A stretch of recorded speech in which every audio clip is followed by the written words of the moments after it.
Ariana Barbara Laureano de Oliveira was born on December 4, 1993 in the Brazilian municipality of Gani, which is the capital of the state of Goiás. She was the daughter of Elione Loria de Silva of a 30-year-old single mother who worked as a hairdresser. Thanks to this work, she was able to raise her daughter and provide her with a very good life. They never lacked anything, especially love, since it was just the two of them. They had a very warm and trusting relationship. Ariana was a loving, obedient, and gentle girl who adores animals. Cheerful and sociable, she had many friends and always took care of everyone. As soon as her mother gave her her first mobile phone, she realized that she liked to take photos and videos of everything, especially her favorite hobby, skateboarding tricks.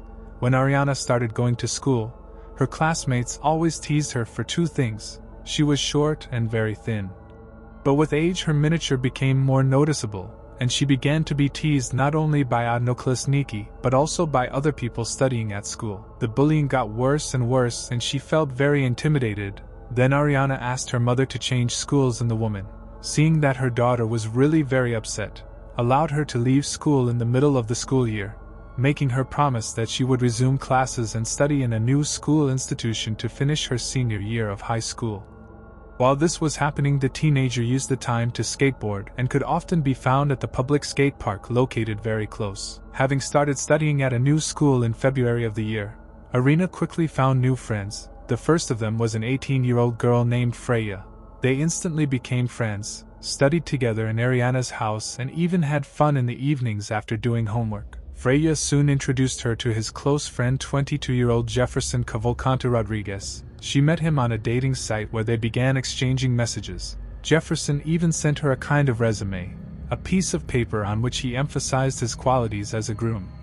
But things didn't go further than flirting. Since there was no real attraction between them, they decided to remain friends because in the end they understood each other perfectly. After Freya introduced him to Ariana, they became inseparable and loved going to the skate park, where they spent time after school.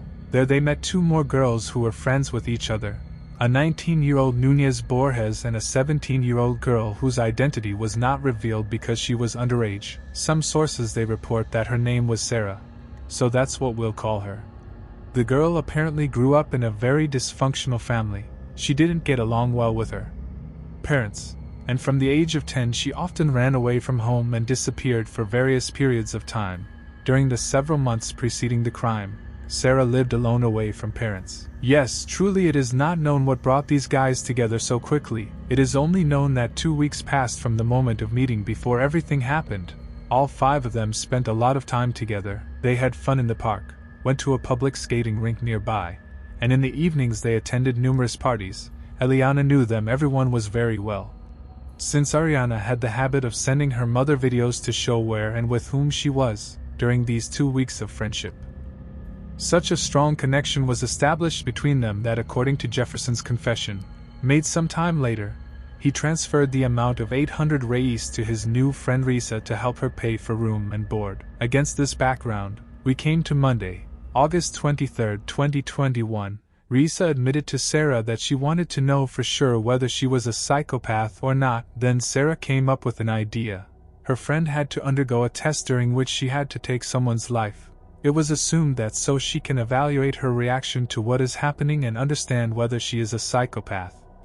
Together they spent the whole night developing plans, even made a list of 3 possible victims. Ariana was chosen because of her physical physique, since she would be easier to subdue if she wanted to defend herself. By 5 a.m. on Tuesday, August 24th, all the details had been worked out. It seemed they were treating this as a ritual. Risa called Jefferson to invite him to coffee and tell him what they wanted to do. He immediately refused, but Sarah, who was also with them, told him that she was daughter of a drug dealer and threatened to kill him and his family. Jefferson's role was very important.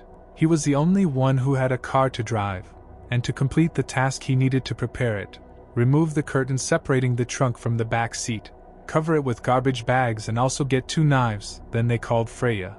The task was to make an invitation. Of the 4 of them, she was closest to Ariana and they knew that she could convince her to come. That same Tuesday at about 7 p.m. she was at home, She had already changed into pajamas and was about to have dinner when she received a text message from friends inviting her to have a meal in a prestigious area in the north of the city where there are many shopping centers, bars and restaurants. Freya told her not to worry about anything. She was worried that they would pay for dinner and pick her up from the park. Their usual meeting place was very close to the girl's house. Then she added that at the end of the walk they would take her home. Ariana happily agreed but asked for a little time to get ready and get to the park. Then the excited girl sent her mom an audio message in which she said that she was going to a meeting with friends and told all the details. As agreed, the friends picked up Ariana at 8 p.m. in Jefferson's car. Freya was sitting in the front seat and Sarah and Risa were in the back. According to later testimony participants, they started the car louder when a song with lyrics about a crime started playing. Jefferson snapped his fingers, signaling the start of the action. And at that moment Risa brought her hands to Ariana's throat and squeezed it so hard that the girl began to choke. But this was not enough. After an unsuccessful attempt, everyone fell silent and the innocent girl began to laugh, thinking that it was a joke. A few minutes passed, and she tried again, and then Fry jumped into the back seat and strangled Ariana until she lost consciousness. Then Risa stepped in and was the first to plunge one of the knives into her chest. Followed by Sarah, and making sure that she was dead they moved her the body in the trunk of the car. Then Sarah took Ariana's mobile phone and pretended to talk to her. After which she broke it and threw it out of the window along with the knife that she used later. She said that she was proud of Jefferson and Freya but was disappointed in Risa because she could not take Ariana's life on her own. Jefferson drove towards the nearest forest where they left the lifeless body, barely covering it with dry leaves. Having finished, they, as if nothing had happened, they went to dinner when it was already 11 o'clock in the evening. Eliana was surprised that her daughter had not returned. She sent her a message but she did not receive an answer, after which she became worried and fell asleep. Waking up the next morning, she realized that Ariana never came home, and then the woman, in desperation, went to the nearest police station to report her missing. The officers who received her told her that it would be wise to wait a little longer because such behavior is normal for young people of her age. The mother explained that in the case of her daughter this was completely abnormal and insisted that they take a statement because something very bad had happened to her. Still not believing and not paying much attention to the woman, the police took the statement. Leaving the station, the upset mother, she began asking friends, neighbors and everyone who knew her daughter if they knew anything about her, but there was not a single news. Then she turned to social networks. She asked for direct contacts of the girl and a user group, but to no avail. In complete despair, the woman went to the skate park. There she found her daughter's supposed friends and asked them if they knew why she did not return home and if she was with them. The young people replied that they knew nothing about Ariana because she did not come to the meeting the night before, but they offered to help in her search. At the same time, a couple of young people who always saw Ariana passing by approached Eliana and said that they saw her around 8 p.m. According to them, the girl got into a black car driven by a man.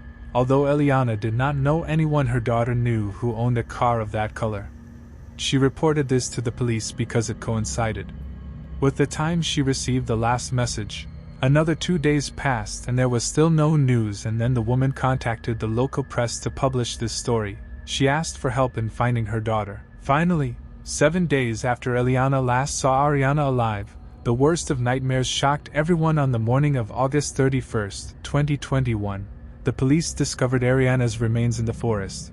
The girl's body was in a state of severe decomposition, and according to official sources, identification was made using fingerprints. Eliana stated that at that moment her world collapsed, and the woman gave various testimonies to a large number of media. She always expressed her grief over the loss of her daughter, demanded justice, and demonstrated determination to continue to seek the conviction of those responsible for what happened. This would be at least minimal consolation for her because her daughter never will not come back. The girl's body was taken home to the Institute of Forensic Medicine. After an examination, it was determined that there were injuries in the neck area indicating that her throat had been squeezed until she lost consciousness. In addition, 8 stab wounds were found throughout the body, one of which became the cause of death on the day the body was discovered after it became known about what had happened. Fry sent several text messages to Ariana's mother. She expressed her deepest condolences and added that she loved the girl, and in the last line she said that she did not deserve what happened to her. The State Homicide Department, for its part, officially began an investigation into this case. The leading deputy chief turned his attention to Eliana and talked with her. After listening to the woman's story, the investigator requested images from surveillance cameras in the park and other attractions. The video footage shows 4 friends coming out of the black car, and there is also footage of Jefferson walking to his car along the street leading to the forest. Detectives quickly put everything together. The car from which Ariana's body was thrown was the same one that picked her up in the park. Thanks to the work of the police, they were able to identify the car, and this became a key clue to begin to put the puzzle together. Thus, the officers managed to establish the identity and location of Jefferson Cavalcante, who was temporarily arrested for questioning. He almost immediately confessed to the crime and spoke in detail about everything that happened. After a thorough search of his house, the police seized not only cars with traces of the victim's blood, but also all the clothes in which he was wearing on the day of the crime, as well as one of the knives with which Ariana was attacked on the night the girl was killed. Jefferson was dressed in a worn jeans t-shirt and gray sneakers. During interrogation, he admitted his involvement in the crime and also outlined in detail everything that they had done. After the confession of the guy, Risa and Fry were called to testify. After their versions were confirmed, they admitted their guilt on Wednesday, September 15, 2021. All 3 were arrested under charge with murder, concealing the corpse of a minor, the latter for inciting a teenager to commit a deadly crime. On the same Wednesday, Sarah sent a message to Ariana's mother, in which she asked for forgiveness for what happened. She said that she was at the scene of the crime and could have prevented everything. The girl wrote that she understands that the last thing Eliana would like to receive is a message from the person who was nearby when her daughter's life was taken away. But she said that the feeling of guilt was gnawing at her. She apologized to her for being weak and not doing anything to prevent happened. The next day, Thursday, September 16th, a 17-year-old girl was arrested on suspicion of causing bodily harm to Ariana.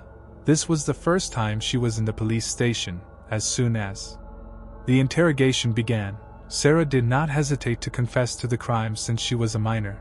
It was stated that they would deal with her. The case will be the Juvenile Police Department. As a result, all 4 were taken into custody and placed in the Metropolitan Police Station. During the investigation, the behavior of those involved raised great doubts. A few minutes after their friend was killed, it turned out that they had gone to dinner and continued to live as usual, even posting on social media network. In one of Jefferson's publications collected by investigators, the suspect claims that he is attracted by the allure of psycho-emotional disorders and problems. Apparently, this was a constant topic in the group because Risa, as we already said, wanted to find out if she was a psychopath, and Sarah suggested that she take someone's life to find out. It was hypothesized that the defendants might have a personality disorder, but prosecutors pointed out that only a medical report could accurately indicate what was on their minds. For this reason, in February 2022, Jefferson's defense requested a psychiatric examination for their client. The judge in this case extended this requirement to Freya and Risa.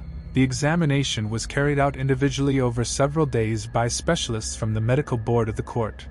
Although at that time Sarah was a minor, and the trial against her was classified, she was also subjected to examination. The results obtained by psychologists and psychiatrists of the medical commission showed that the accused were capable of realizing their actions and that mental disorders were excluded. However, it was noted that all 3 showed insensitivity and had little empathy when talking about the events of the bloody night. The individual characteristics of each of them were also analyzed. Freya did not show remorse for her actions and was called a person who knows no pity. Then when they analyzed Risa, they said that she was cold and calculating, fully capable of understanding and determining her actions. Jefferson, on the other hand, was classified as calm in spirit with no signs of anxiety or discomfort when he recounted what happened. He spoke with specialists the most and also stated that he was threatened into participating in crimes. But in fact, he did this because he did not want to lose the friendship he had made with Risa and Fry. In the end, 3 adults accused of the murder of 18-year-old Ariana were charged by a judge. Risa, Jefferson, and Freya were charged with murder, concealment of a corpse, and corruption of minors. The defense asked to keep the court's decision secret. However, the judge rejected the request, the investigation into the involvement of a minor was transferred to the Court for Criminal Cases, Minors. Authorities suspected that Sarah had a higher level of responsibility than other participants in the crime. There were also several hypotheses such as satanic rituals and even tests that Sarah allegedly carried out at the request of Risa. Although the 3 adult friends involved in Ariana's murder were supposed to be tried at the same time, 2 of them filed an appeal and their trial was held by a jury on a different day. It was Risa and Jefferson who were facing a different trial than Fry. Frey's trial was the first. The trial began on Tuesday, March 13, 2023. On this day, Eliana was able to meet her face-to-face for the first time since the incident. The grief-stricken mother remembered how Freya entered the courthouse.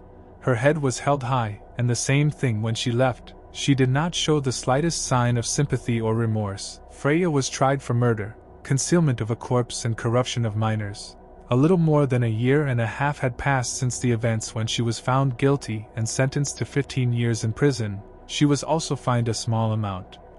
The defense appealed this verdict despite the attempts of the accused lawyers. The verdict on crimes related to murder and concealment of a corpse was upheld. However, she was later acquitted on charges of corruption minors. The trial of Risa and Jefferson took place on August 29, 2023 and lasted about 14 hours, which was enough to find them guilty of crimes related to murder and hiding a corpse. However, like Freya, they were acquitted on charges of corruption of minors. Risa, who at that time was 20 years old, admitted her responsibility for everything that happened and said that she would not be able to sleep peacefully if she did not tell the whole truth. In the end, she apologized to Ariana's mother. Risa Núñez Borges was sentenced to 15 years in prison, and in the case of Jefferson he received 14 years. Both will also have to pay a fine. Ariana's tragic story is a painful lesson in the importance of being aware of threats and danger signals. Many people may say that they are our friends, but in reality we do not know what is in their minds. The dark actions of these 4 young people destroyed a girl who had her whole life ahead of her and forever left a deep scar on the heart of her mother, her family, her true friends, those who truly loved her. Friends, write your opinion in the comments, and also subscribe to the channel and watch my other videos. Thank you all.